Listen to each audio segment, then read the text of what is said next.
Now, The Hunt Palmer Show. This is a catastrophe. You are now listening to The Hunt Palmer Show. Brought to you by Renaissance Homes and Pools on 104.5 ESPN Baton Rouge. That's what I wished for when I blew out my candle. Locking down the middle of the day, live from the Mercedes-Benz of Baton Rouge studios. This is Hunt Palmer. The floor is yours.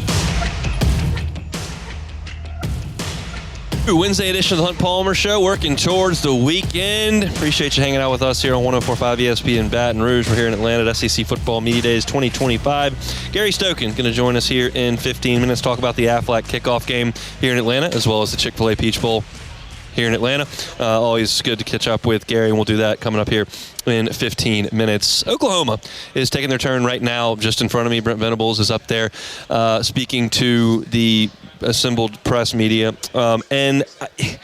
This is a team that is going to have to figure something out on offense, obviously. Last year was just an abomination of an offense, quite frankly. Statistically, they were 113th in the country in total offense. That's really hard to do. They were 119th in the country in passing. They could not complete a pass. Now, some of that was a poor job of play calling and execution. Some of that was losing your top 6 wide receivers. That's going to hurt the passing game no matter what. And the rash of injuries at Oklahoma last year was really, really bad. And the result was 97th in the country in scoring offense. I want to talk about what they did to replace that in a minute. But there's another interesting piece, and there's a local tie to it, with Oklahoma's atrocious offense from last year. Some of the pieces to that offense have been dispersed in the Southeastern Conference. We talked about yesterday, Auburn's quarterback is now Jackson Arnold, who was a massively important recruit for Oklahoma to get, the number 1 quarterback by some in the country, and they bring him in, and it was just a mess.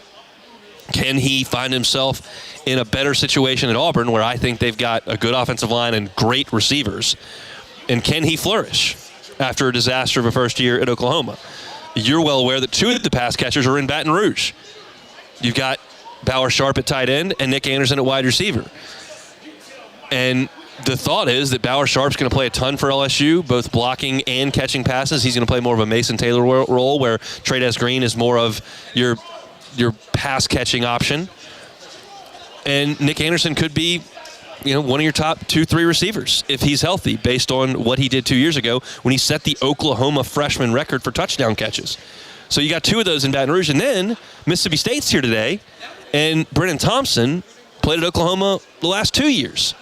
He started his career at Texas, was there with Xavier Worthy and some of those guys, and then he went to Oklahoma, and now he's making his final stop in Starkville. So he's going to be one of the biggest options for Mississippi State. They think enough of him as a player and a person that he's never played a game for Mississippi State, and he's here representing them today. And I sat and watched him talk for 15 minutes earlier, and he's an impressive young man, got married. I asked him about Nick Anderson. He said he's a special guy and is a really big talent. But that's interesting that, Jackson Arnold is Auburn's quarterback from the worst offense in the league last year. Nick Anderson and Bauer Sharp are now big options for LSU off the worst offense in the league last year. And Brennan Thompson might be the number 1 option for Mississippi State in the passing game, and he was on the worst offense in the league last year. That's an interesting thing to me, in how those guys play in their new stops, and how much of it was a lack of talent, how much of it was injury, how much of it was lack of execution. Oklahoma's trying to redo this entire thing. They went to Washington State and got a new offensive coordinator and a new quarterback. They got Ben Arbuckle, the OC, and they bring in John Mateer. And Mateer is one of the guys this week that I have gotten different opinions on. If you talk to Hester, says this guy's a stud. If you talk to some other people, you go, the talent's not massive, and the schedule last year at Washington State was really bad. And that's really true. The schedule at Washington State last year was really bad. They played Portland State, San Jose State, Boise State, Fresno State, Hawaii, San Diego State, Utah State, New Mexico, Oregon State. They lost to Wyoming 14-15. And Mateer played that whole game. So I'm probably somewhere in the middle on Mateer after looking at the statistics and then looking at the highlight reel from last year. He runs a lot and is not super fast, and I don't know if running against New Mexico and San Diego State is quite the same as running against Tennessee and Texas. I think that's probably a little bit different, but he is a pretty quick decision maker. He does have enough arm, and he understands this Ben Arbuckle system, which is going to spread the field and is going to throw it a good bit. I think that They've tried to go into the transfer portal and supplement this offense that lost. I just told you, all their skill guys left. So it's now restocked the shelves. They go to the transfer portal. They get Jaden Ott, who ran for 2,500 yards at Cal. He's a home run hitter. He's got good speed. He's shifty. They're going to get him the ball in some space. Isaiah Satania may be their number one receiver. He was at Arkansas last year for an offense that statistically was really good. I'm not sure if I thought it was actually really good. Taylon Green was so up and down. You never kind of knew what you were going to get. But that's the main thing for these guys is to try to get something going on offense, because last year they couldn't do it. I am stunned, flat line stunned, that Brent Venables has fielded bad defenses at Oklahoma. Because my only real, the one data point I had on Venables was I sat in the Superdome when Clemson played LSU for the national championship, and I'm watching his defense against the best offense I've ever seen. I would say the best offense in the history of college football. And for a quarter and a half, he had him confused. Now, field position was a big deal in that game early. LSU kept getting pinned deep, and it was tough to get things moving. And once they broke out of that, it was all running downhill. But it was very obvious that Venables' scheme, along with the really good players that Clemson recruits, gave LSU some problems. And I was like, man, I can tell, even me, I'm not Hester and Flynn who will sit here and break down the tape. Y'all know I can't do that. I don't have that kind of acumen. I didn't play in the NFL for half a decade.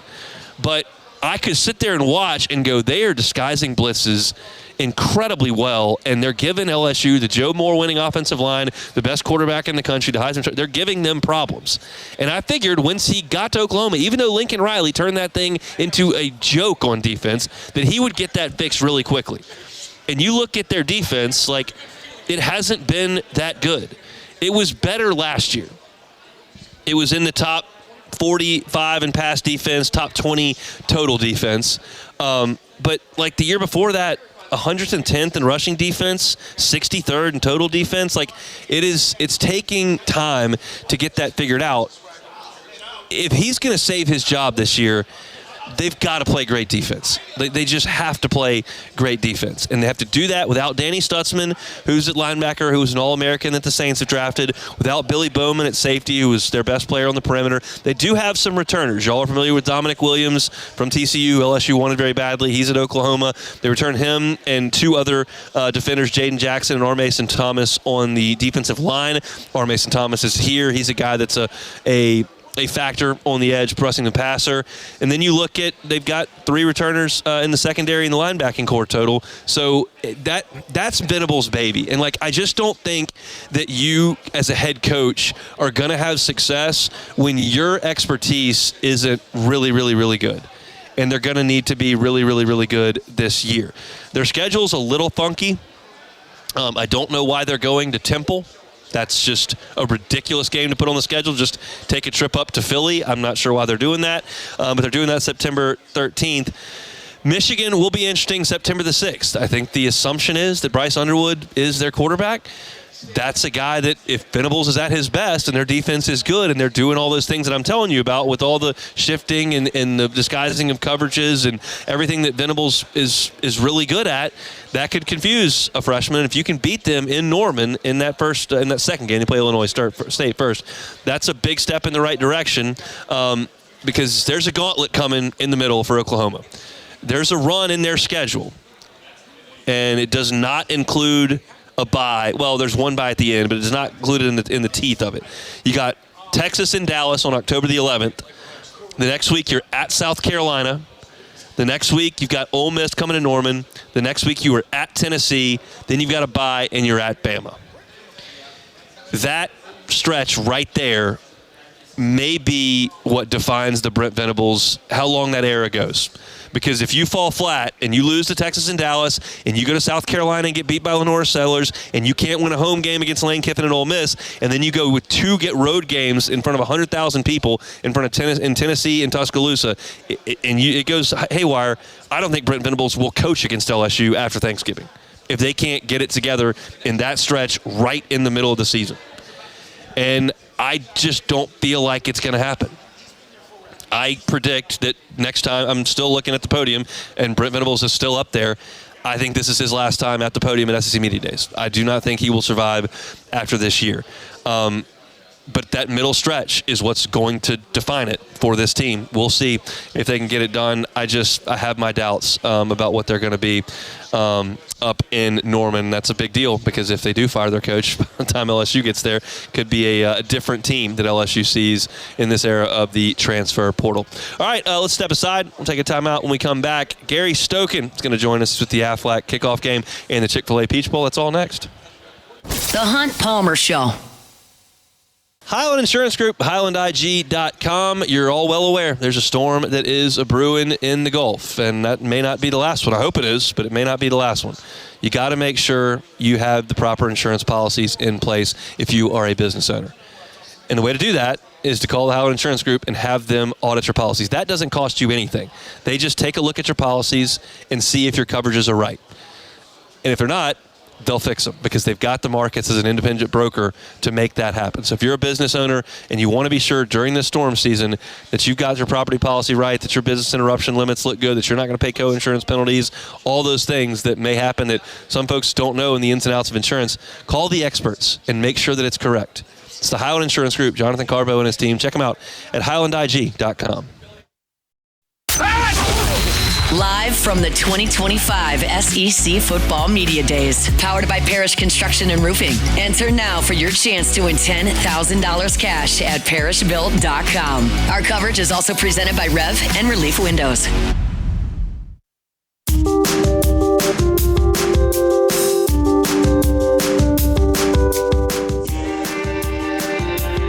Chugging right along here, day 3 of SEC Media Days 2025 from Atlanta, Georgia. It's now time for us to chat a little bit about the Aflac kickoff game and the Chick-fil-A Peach Bowl. No better person to do that with than the CEO and president, Gary Stokan. Good enough to give us a little bit of time here on this busy day. How are you, sir?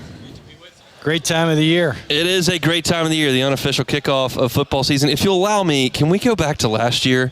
Because I think y'all had the game of the season between Texas and Arizona State. I'll be honest, my cards are on the table. Our morning guy, Jacob Hester, it drives him nuts, but I was like, Texas is going to crush Arizona State. That's going to be a blowout. He's like, I don't think so. They didn't. That was one heck of a football game. It had to be exciting for y'all. And it took a kid like Scadaboo, who was very much like, the LSU Hester, running back Hester, who played in our game. He did back in 05 or 08, whatever it was. It was interesting. For the lack of a targeting call, you may have seen Arizona State. Mm-hmm. They had the ball at the 35-yard line. They either kick a field goal, though their kicker wasn't very good, or they march it into the end zone and changes the whole dynamic. But it's interesting that over the CFP era, CBS has looked at all the games, and they had that game and our 2023 semi with Georgia, Ohio State, and the Georgia-Alabama national championship, all in the top 5. Yep. So we've had some great games in Mercedes-Benz Stadium over the last few years. I like the one where LSU scored 100 touchdowns in the first half of the semifinal. I realized that wasn't quite as much drama. I enjoyed it personally. That made the top 10. It was. It's interesting. We have our vice president of communications, Oklahoma guy, and Dylan Faulkner is LSU guy, who's our director of communications. And we'll be sitting in a meeting even today, and I'll say, Dylan, did LSU just score again on Oklahoma? It was something else. Incredible. It felt, in a way, watching, because I get all stressed out watching the games, it felt like one of those September games against San Jose State or something, just right down the field every time. That was an offense that we may never see anything like that quite again. I don't think so. I'm curious what the last 10 years have been like for you as college football tries to figure out how it's going to crown its national champion and where the sites are going to be and how many games they're going to play. What is that? If you could kind of encapsulate that decade. Wow, that's a good question. We went from, joining the CFP, which was, I think, based on the commissioner seeing us move the College Football Hall of Fame to Atlanta. Yeah. I went up in 2002, I think it was, to South Bend, saw the College Football Hall of Fame, which is very antiquated. They were only doing about 60,000 guests. And I said, this would be great in Atlanta. And our goal was to make Atlanta the capital of college football. And so I start working, and finally in 2010 signed a 30-year license with the National Football Foundation to move the College Football Hall of Fame in Atlanta. Spent a lot of time traveling the country with our architects and designers to build this place. Yeah. And we opened in 2014. And then I think the other thing, starting the kickoff game format and how we were giving back to college football, and really changed the face of college football scheduling-wise, because now you see Clemson playing LSU. Mm-hmm. That would never happen, right? And the other thing is it really helped the CFP selection committee, because they use this game. This Clemson LSU game is going to be a differentiation point in which one of those teams makes the playoff. No doubt. So it really has a big impact on the game of college football. I think the commissioner saw that and gave us the opportunity to get into the CFP in 2014, which I remember taking the job in 1998, and we had Virginia and Georgia, and our own newspaper said, Georgia's going to the Peach Bowl, a third-tier bowl game. Wow. So we were looked at as a third-tier bowl game back in 1998, and here we are hosting national championships twice and, having 3 of the top 5 events in CFP history. No question about it. Now, I don't mean to put you on the spot here, and I don't mean to get you in any trouble, but I'm curious because we hear this from the outside. What's it like sitting in those conversations with the Rose Bowl? It appears that they're not as flexible as maybe some others. Has that been the case? It's really interesting. Not a lot of people know this, but in 2009, I was offered the CEO job of the Rose Bowl. Wow. And turned it down because I was working on the Hall of Fame here, and we had just done the kickoff game. And the Rose Bowl is a unique entity in that its history and tradition is mainly through its volunteer base. And great relationship with the Big Ten and, the Pac-12. Pac-12 doesn't exist anymore now, so that's tough. Joining the CFP took away their history a little bit. Yeah. But there's no better place than be on January 1st when you kick off in that Rose Bowl Stadium. That's a special place. It certainly is. We're talking with the CEO and president of the Chick-fil-A Peach Bowl, Gary Stokan, here at the College Football Hall of Fame, which this is an incredible setting. This is my first time to do this here. I have not been to SEC Media Day since 2013 when it was back in Birmingham, but I got to come this time, and this has been a phenomenal setup. Our setup here on Radio Row has been great, and it's been an incredible host to this event that's just become massive. Now, was this a consideration when you started building this, that we could have something like this? Yeah, it's a great question. This is part of what we envisioned. When we first started this, we're looking out on the field. The original construction we had did not have a roof on the field. Okay. Because we wanted to be like an outdoor football stadium, right? A football field and everything.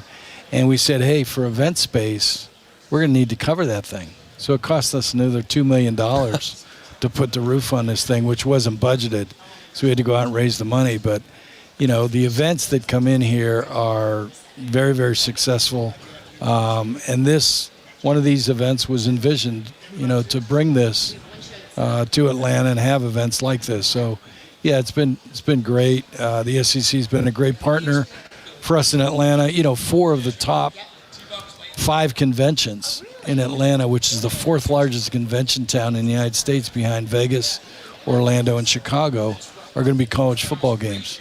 Wow. And are on an annual basis. The SEC Championship, our 2 Aflac kickoff games, and the Chick-fil-A Peach Bowl. That's how important college football is to the city of Atlanta. No question. You can see it walking around here for the last couple of days. You mentioned the Aflac kickoff game, Syracuse and Tennessee. This year, it's going to be a lot of orange in that stadium. Well, I had fun with Steve Shaw of the NCAA officials. I told Steve, I said, I did a contract, and both teams are going to wear their orange. I said, Steve, why do you have a problem with that? I said, everybody has a different colored orange. Clemson has a different orange, and Texas, and he started laughing, and he said, Gary, you can't do that. Our officials won't be able to tell the teams apart. I said, no, I'm just kidding you. We'll have one in white and one in orange. College football scheduling is a complicated thing, and everyone's got a different opinion on it. How receptive are you finding athletic directors and head coaches to playing a big-time game in that first weekend? Yeah, that's a great question. It's really interesting now because with the SEC looking at maybe 9 conference games as well as the ACC, if they move in that direction, the inventory shrinks, and it gets very difficult to do, particularly in light of when you have the rivalry games like Florida, Florida State, Clemson, South Carolina. Yeah. Georgia Tech, and Kentucky, Louisville. Yeah. So that takes up another game off the schedule. So if they do go to 9, it becomes very difficult to do it unless we can work out a kind of home and home, neutral type of format with somebody, whether it's Vegas or Dallas or somebody like that. But we've been 18 straight years. Some years 2 games like we'll have this year, almost within 24 hours with, a game on Saturday at noon and then a game on Sunday at 3 with Virginia Tech, South Carolina. Yeah. So, and we've been very fortunate to do mainly ACC, SEC because they only play 8 conference games. Right. So, yeah, if they go to 9, which it's going to be interesting. There's a lot of politics going on, obviously, but I can't imagine why the SEC would need to go to 9 because if you look, Arkansas is playing Notre Dame, LSU is playing Clemson, Texas playing Ohio State. You got all the rivalry games. Texas A&M's playing Miami. Mm-hmm. I mean, those are like conference games or bigger right now. Alabama's playing Florida State. And Wisconsin. Yeah. So you got all these games going on, plus an 8-game. I mean, you look at the schedules that come up here. It's brutal, everyone. Just the last 2 with Florida and Oklahoma. Right. I'm like, oh, my gosh. And then they add another game. Oklahoma's got Michigan. We didn't mention that. Right. I mean, so I don't know that they need to go to 9 games. And so hopefully, in some ways they don't because it'll leave us inventory to continue to do these Aflac kickoff games. Well, Gary, we appreciate some time. I know you're very busy. This is a phenomenal event, and we're looking forward to the football season. Well, thanks for nice compliments. Thanks for having us. Great to be with you, and look forward to getting down to Baton Rouge this year. Come on. It's going to be a lot of fun. That's Gary Stokan, CEO and president of the Chick-fil-A Peach Bowl. We'll have the Aflac kickoff games coming up with South Carolina, Virginia Tech, as well as Syracuse and Tennessee on opening weekend of college football season. We're chugging right along. That was a fun conversation. And look, the scheduling deal is, y'all know where I stand on it. I love watching these games that they're going to play. I will watch Syracuse and Tennessee. I will watch Virginia Tech and South Carolina. Whichever one of those is not on the day LSU plays, I'll watch every play of it. I just shudder when LSU does it because y'all know how I stand on everything. It's how can LSU best win a championship, and I think the best way to win a championship is to beat Grambling by 70. But it's great to watch, and there are some great benefits to those games in terms of charitable donations and the venues and the experiences for the student athletes, and all those things are awesome. But to his point, if you go to 9 games and you're Florida's AD or you're South Carolina's AD and you've got to play 9 conference games and your ACC rival, whether it's Florida State or Clemson, that's 10 games. Are you going to throw another ACC game on top of that in a kickoff game in Atlanta? You're asking for it. That is really difficult. And Florida's kind of doing that this year. They're playing 2 big out-of-conference games, and it can be done. LSU played UCLA and USC last year, but you're kind of asking for it. So it is it's a complicated thing, but these kickoff games have been a massive success, and they're certainly fun to watch for the college football fans. So we appreciate Gary for giving us a little bit of time here on this Wednesday. We are chugging along, headed for home. Got 30 minutes left. We'll come back with more next. The Hunt Palmer Show. Genesis of Baton Rouge. GenesisofBatonRouge.com is that website. Look, every car that's on the lot is online at GenesisofBatonRouge.com. Whether you're looking for an SUV, whether you're looking for a sedan, all of the vehicles on the Genesis line come with IHA Top Safety Picks. Some of them are Top Safety Picks Plus. One of the safest vehicles on the road, and you'll get it when you get behind the wheel. Most of you that are listening to this have never been behind the wheel of a Genesis vehicle. Fairly new to the game, but you can change that. Go by and test drive it. Just put it on your list. If you're in the market for a new vehicle, you're probably going to be on Airline Highway anyway. Just make one more stop right there at PQ and chat with one of their brand ambassadors and get behind the wheel. It is a luxury vehicle at a reasonable price. That is the Genesis model. And don't shy away when I say luxury vehicle and go, I can't afford that. Don't price yourself out. Go look at it. Go see them, Airline at PQ, or check them out at GenesisofBatonRouge.com. GenesisofBatonRouge.com. Live from the 2025 SEC Football Media Days, powered by Parish Construction and Roofing. Enter now for your chance to win $10,000 cash at parishbuilt.com. Our coverage is also presented by Rev and Relief Windows.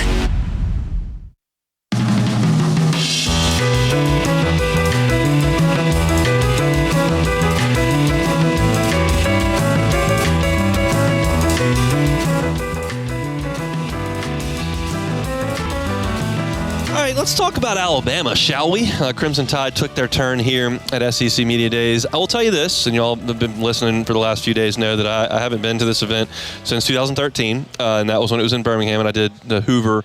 I did that 3 times. And Alabama Day was a freaking circus every time there because their fan base just flooded the lobby. Anything to get a picture of Nick Saban, like it was the guy with the ring on his head was there, and you had, there are some fans that stand in the lobby, but it's like 8 or 9 at a time to get one picture. This was 200 Alabama, and then you had every Alabama media outlet that was out there that was asking tons of questions. Like Alabama kind of imposed itself on the event when it was in Hoover. That's not been the case here. It's been pretty much down the line. The only outlier with SEC Media Days this week that I've seen thus far has been Arch. It's been, that was a lot. But it was nothing compared to Bama every time it was in Hoover. So I don't know if that's because it's in Atlanta and that's a little bit further for Alabama fans to go, or because they're not as excited about their program because they lost 4 games. I don't know. There's probably a combination of both. But what stands out about Alabama as I evaluate the Crimson Tide is that it is not the 900-pound gorilla that it was, but they're still really, really, really talented. I'm just looking at this Lindy's magazine that I've referenced a little bit this week that we've kind of used as a cheat sheet to discuss the teams. And they do their ranking the SEC position by position. And they got Alabama 7th at quarterback with Ty Simpson. And we'll see if today, Kalen DeBoer said, if we had to play today, Ty Simpson would be the quarterback. And that's middle of the pack, we know. But then you go down the rest of it, you got them as the 5th best running backs, 4th best receivers, best offensive line, 2nd best defensive line, 4th best linebackers, best secondary, and 4th best special teams. So your top 5 in everything else. There is real talent on this team, and there was real talent on last year's team. Yes, Caleb Downs transferred out, and yes, they had some defections when Saban decided he was going to hang them up, but they're really talented. And they just didn't play well for stretches last year. They fell apart in the second half against Georgia. They were atrocious on defense against Vanderbilt, just absolutely awful against Diego Pavia in the option. South Carolina gave them everything they wanted. They lost at Tennessee, scored 17 points. They played well the next 2 weeks, blanked Missouri and crushed LSU. Who cares about Mercer? And then just laid an egg at Oklahoma. They scored 3 points. Laid an egg at Oklahoma. You beat Auburn by 2 scores, and then you lose to Michigan, who had basically quit and couldn't complete a forward pass last year in the bowl game. But that's still 4 losses. And so we have now reached this point that I have been pointing to for a decade. While Nick Saban was just reigning with terror over the entire league, including and very specifically in LSU, just dominating year in, year out, I was going this will end at some point. He will not coach forever. And the next guy is going to have to do something that is nearly impossible. The next guy is going to have to try to maintain that standard, and it is nearly impossible. And I said for years and years and years, the next guy, if he goes 9-3 and loses in the Peach Bowl, if he goes 10-2 and doesn't get into the playoff, they will be furious because the thought in Tuscaloosa is that their birthright is to win the national championship. And they should do it every year, and if you don't, it's a failure. That's what they think. What they won't acknowledge is that Saban is the one that did this. And if he coached at Auburn, he'd have done the same thing. And if he coached at South Carolina, he'd have done the same thing. And if he coached at Texas, he'd have done the same thing. But he just so happened to the stars aligned, and the Alabama job came open, and he went to it. Well, now he's gone. And now Alabama's just like the rest of us. They got a stressful Saturday every week. They had no stressful Saturdays for 15 years. They just beat everybody by 40 and went on about their way. That day's gone. And so while I still think that this Alabama team is good, I think that there are spots they can slip up because they're not as dominant as they were for a long time. And that's why LSU's not in the playoff every year, and Tennessee's not in the playoff every year, and Auburn's not in the playoff every year, and Texas is not in the playoff every year. They don't. Everybody else has those years where it was 10-2 last year, 8-4 this year, And now you saw that from Alabama last year. So they're back with everybody else. But it's not as if the talent level on the roster is just gone. Like, they've got real guys. Tim Keenan on the defensive line, Deontay Lawson at linebacker. They've got a couple of corners back, including Damani Jackson, who was a 5-star who transferred in. So that's really good. Their offensive line, led by Caden Proctor, is really good. Parker Brailsford at center is really good. And then you've got the second best wide receiver in the country. Jeremiah Smith would be the best, but Ryan Williams is probably the second best wide receiver in the country. And they're going to be talented, but they're going to be in dogfights. And you look at their schedule, and what's the game? Like, can you get to 3 losses? Can I get Alabama to 3 losses that would knock them out? And like last year, I would have never pegged Vanderbilt. And after watching Oklahoma try to complete a forward pass, I would never have picked them to win that game. But that's kind of illustrating my point that they're not invincible anymore. But you look at Florida State in the opener. It is on the road. It is at Doak Campbell. It will be a hostile environment. I don't know if Florida State's going to be any good. Last year was shocking to watch how much they fell off after that crop that had 2 great years moved on. I don't know much about that. And Wisconsin has no chance in Bryant-Denny Stadium. I don't even have to look at their roster. They're just not going to be talented enough. But then you get into the SEC schedule, and they start at Georgia. That's going to be a massive one, and that is one that they will not be favored in to win. Then you've got Vanderbilt.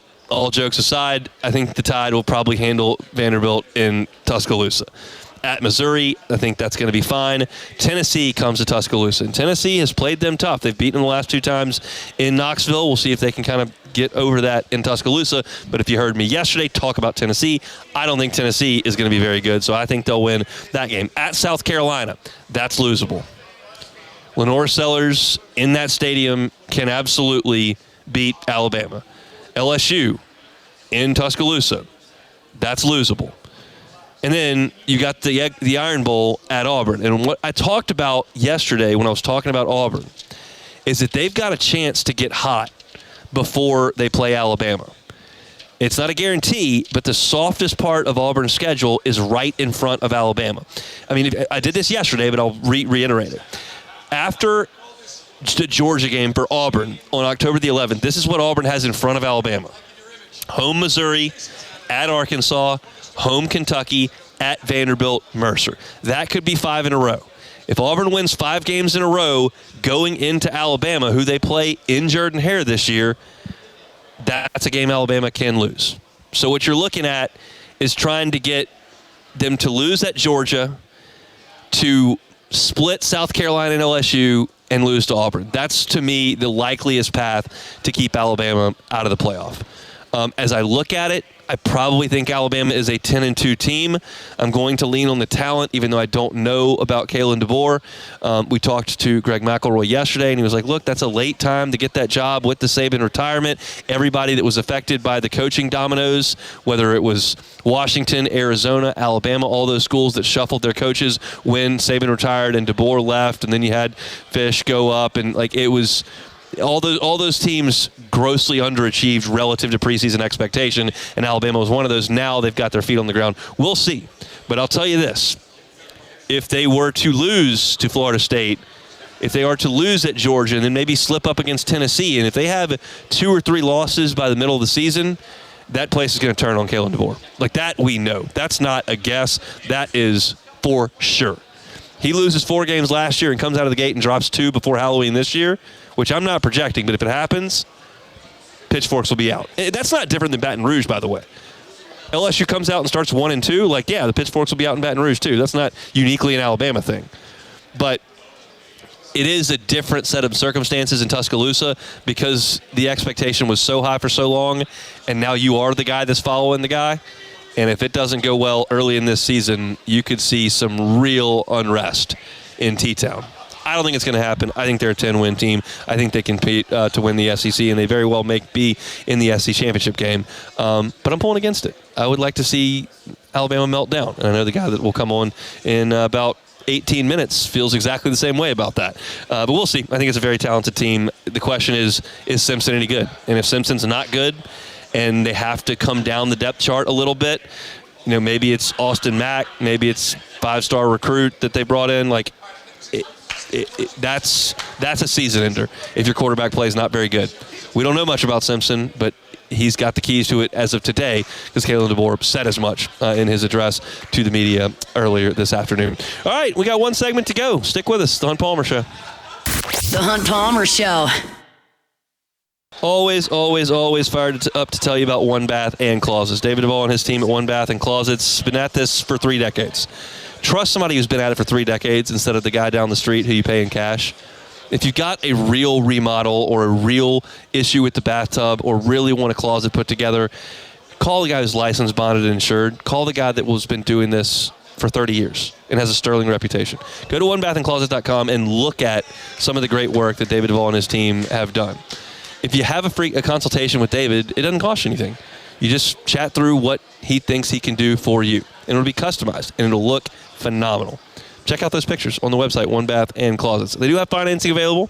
Understandably, sometimes remodels can be intimidating from a cost perspective. 0% for up to 18 months. That's the same as cash if you can qualify for that. So check out David at One Bath and Closets. Find him at onebathandclosets.com. Live from the 2025 SEC Football Media Days, powered by Parish Construction and Roofing. Enter now for your chance to win $10,000 cash at parishbuilt.com. Our coverage is also presented by Rev and Relief Windows.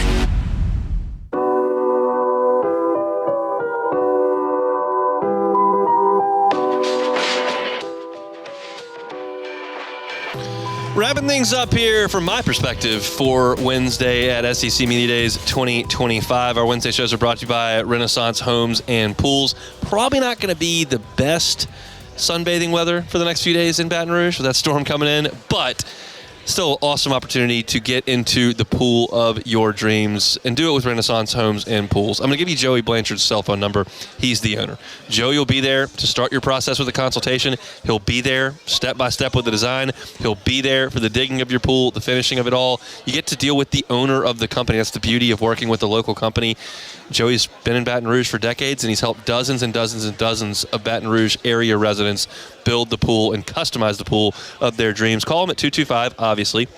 252-7745. Again, that's 225-252-7745. Tell him Hunt sent you over there and get into that pool. It's going to be an incredible process. There's some software he showed me is amazing with its ability to customize things and to show you the 3D to scale version of what your pool will look like no matter what you're trying to get into. Cocktail pool for the kiddos, big family style pool.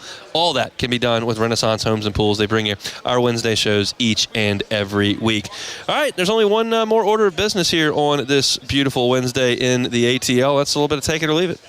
Take it or leave it. Take it or leave it. Presented to you by Flight by Yingling, the next generation of light beer, crafted by America's oldest brewery. Today's hottest stories in sports, news, and sometimes even Hunt's life. The question is, will he take them or leave them? Flight by Yingling, next generation of light beer. That generation is here. If you're looking for a light option that still has that great beer flavor, Yingling Flight is your option. Wherever you buy your beer, just go check them out. You're at the pool, at the lake, after you cut the grass, if you're tailgating in the September heat that's coming. If you want a light option, Flight by Yingling is your option. The next generation of light beer. All righty, first one here. MLB All-Star Game last night. Hunt, I don't think that you were able to go. Unfortunately, it would have been nice, but it was a good one. The NL got out to a big league. AL came back in the late innings, the 8th inning, I think, to tie it. And then we went to a home run swing off because they weren't going to play any more extra innings to ruin any pitchers.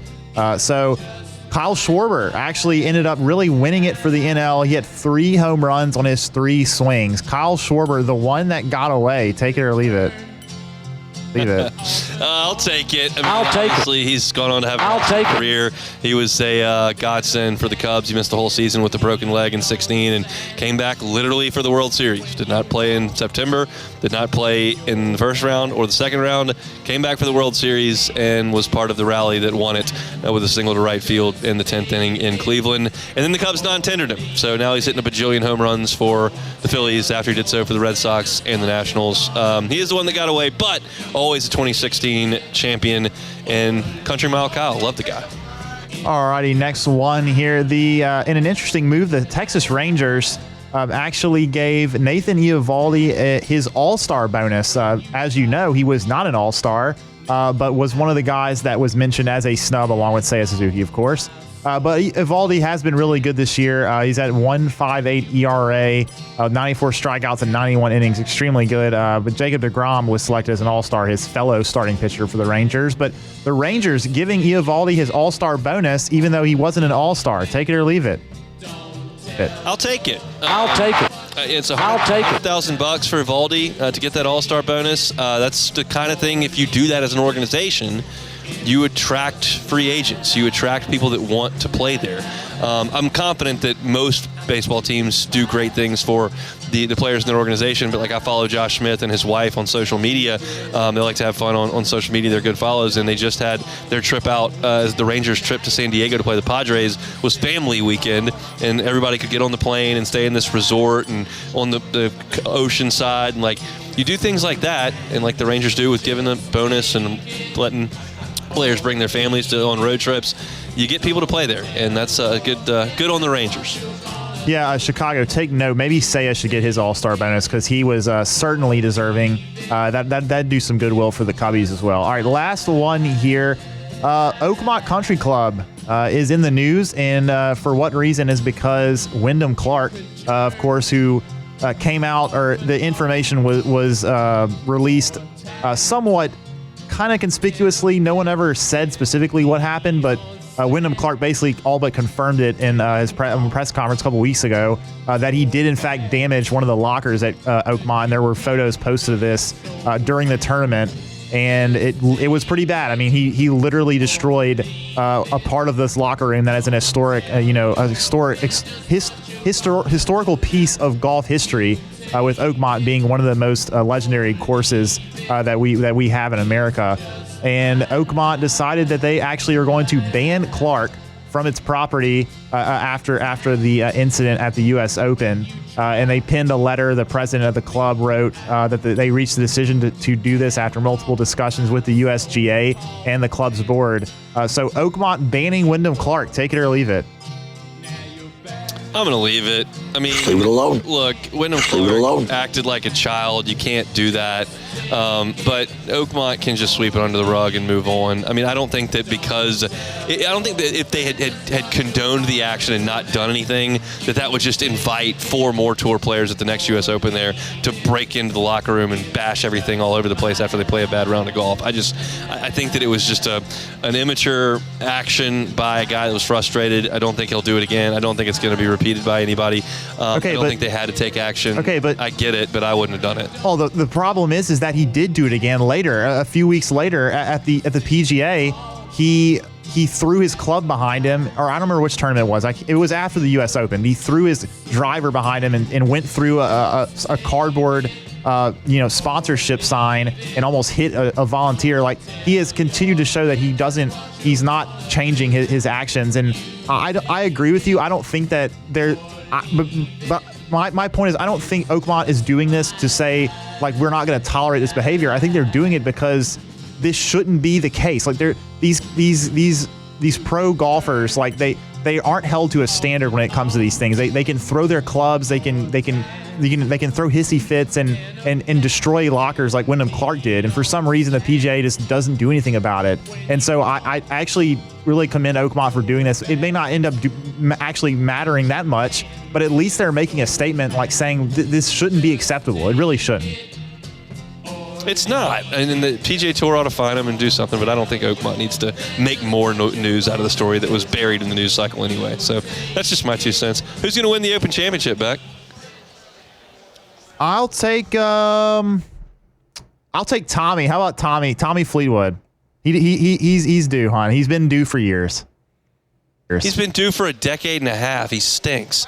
Doesn't I've got Jason stink. Day in fantasy Doesn't golf. stink. I got Jason Day in fantasy golf. I need a win. I'm in like 14th. If I can't get a win this week, we're running out of time here. So I need Jason Day to find the fountain of youth and hit some good shots. We'll see if that can happen. All right, fast moving show here on this Wednesday. We've done all we can do. Excited for tomorrow to wrap things up. 4 teams coming through: Missouri, 10. Kentucky, Arkansas, 10. and Texas A&M. Matt's going to drive you home next on After Further Review. We'll see you tomorrow, same time, same place from Atlanta.